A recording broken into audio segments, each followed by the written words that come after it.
ಇನ್ನು ಸಿಪಿ ಯೋಗೇಶ್ವರ್ ಅವರ ಹೇಳಿಕೆಗೆ ಗೃಹ ಸಚಿವರಾಗಿರುವಂತಹ ಡಾಕ್ಟರ್ ಜಿ ಪರಮೇಶ್ವರ್ ಅವರು ಕೂಡ ರಿಯಾಕ್ಟ್ ಮಾಡಿದ್ದಾರೆ.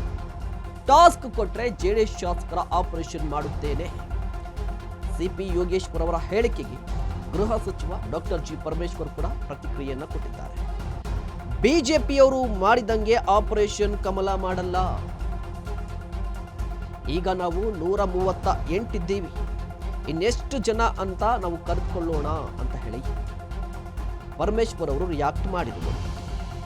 ಸದ್ಯಕ್ಕೆ ರಾಜ್ಯದಲ್ಲಿ ರಾಜ್ಯಸ್ಥ ಕಾಂಗ್ರೆಸ್ ಸರ್ಕಾರ ಸುಭದ್ರವಾಗಿದೆ, ಆಪರೇಷನ್ ಬೇಕಾಗಿಲ್ಲ ಅಂತ ಹೇಳಿ ಬೆಂಗಳೂರಲ್ಲಿ ಗೃಹ ಸಚಿವರಾಗಿರುವಂತಹ ಡಾಕ್ಟರ್ ಜಿ ಪರಮೇಶ್ವರ್ ಅವರು ಕೂಡ ರಿಯಾಕ್ಟ್ ಮಾಡಿರುವಂಥದ್ದು. ಸಿಪಿ ಯೋಗೇಶ್ವರ್ ಹೇಳಿಕೆ ಈಗ ರಾಜ್ಯ ರಾಜಕಾರಣದಲ್ಲಿ ಸದ್ದು ಮಾಡ್ತಾ ಇರುವಂಥದ್ದು. ಟಾಸ್ ಕೊಟ್ಟರೆ ಜೆಡಿಎಸ್ ಶಾಸಕರನ್ನ ಆಪರೇಷನ್ ಮಾಡ್ತೀನಿ ಅಂತ ಹೇಳಿಕೆಯನ್ನು ಕೊಟ್ಟಿದ್ರು. ಇದೇ ವಿಚಾರಕ್ಕೆ ಸಂಬಂಧಪಟ್ಟಂತೆ ಡಾಕ್ಟರ್ ಜಿ ಪರಮೇಶ್ವರ್ ಅವರು ಕೂಡ ಮಾತನಾಡಿದ್ದಾರೆ. ಡಾಕ್ಟರ್ ಜಿ ಪರಮೇಶ್ವರ್ ಅವರು ಬಿಜೆಪಿಯವರು ಮಾಡಿದ್ರಲ್ವಾ ಆಪರೇಷನ್ ಕಮಲ, ಆ ರೀತಿಯಾಗಿ ನಾವು ಕಾಂಗ್ರೆಸ್ನವರು ಮಾಡಲ್ಲ. ಕಾರಣ ಏನಪ್ಪ ಅಂತ ಹೇಳಿದ್ರೆ, ನಮಗೆ ಈಗಾಗಲೇ ಶಾಸನ ಸಭೆಯಲ್ಲಿ ನಮ್ಮ ಶಾಸಕರ ಸಂಖ್ಯೆ 138 ಇದೆ. ಎಷ್ಟು? 138 ಇರುವಂಥದ್ದು.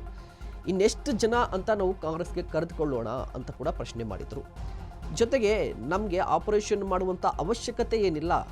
ಯಾಕೆ ಅಂತ ಹೇಳಿದ್ರೆ, ರಾಜ್ಯ ಕಾಂಗ್ರೆಸ್ ಸರ್ಕಾರ ರಾಜ್ಯದಲ್ಲಿ ಸುಭದ್ರವಾಗಿದೆ. 138, 136 ಗೆದ್ದಿತ್ತು ಅಸೆಂಬ್ಲಿ ಚುನಾವಣೆಯಲ್ಲಿ. ಸಂಡೂರಲ್ಲಿ ರಾಜೀನಾಮೆಯಿಂದ 135 ಆಗಿತ್ತು. ಈಗ ಉಪಚುನಾವಣೆ ನಂತರ 138 ಆಗಿರುವಂಥದ್ದು.